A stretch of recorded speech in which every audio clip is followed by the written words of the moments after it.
48 heures après le braquage à main armée survenu entre Nirumba et Faraba dans la commune rurale de Nyantanso à Gangaran et ayant fait une victime et un autre grièvement blessé, tous des cotonculteurs, et emporté une somme de 35 millions de francs CFA. Aussitôt informé le groupement mixte de la compagnie territoriale de la gendarmerie de Kita, à travers la brigade de la gendarmerie de Tukutu, a mis la main sur les présumés auteurs de ces crimes crapuleux de notre monde.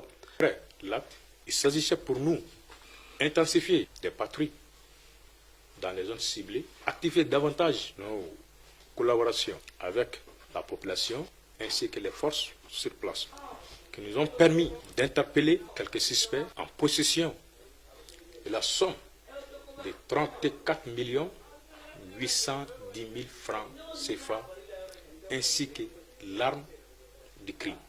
En cette circonstance, je voudrais saisir l'occasion pour remercier les autorités qui ont déployé tous les efforts nécessaires, efforts qui ont permis d'arrêter les présumés coupables.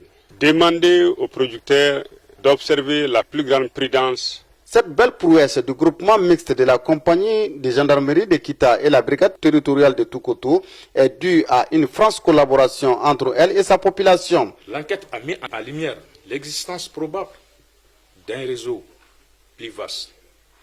Nous travaillerons à identifier tous les membres ayant participé à ce drame.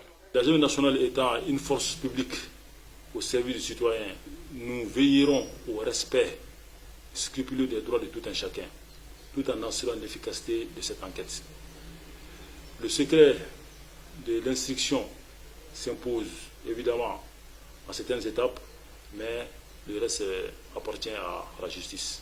Rien ne saura expliquer ces crimes sur des cotonculteurs de Kita par des auteurs eux-mêmes cotonculteurs. Néanmoins, ils attendent tous d'être fixés sur leur sort.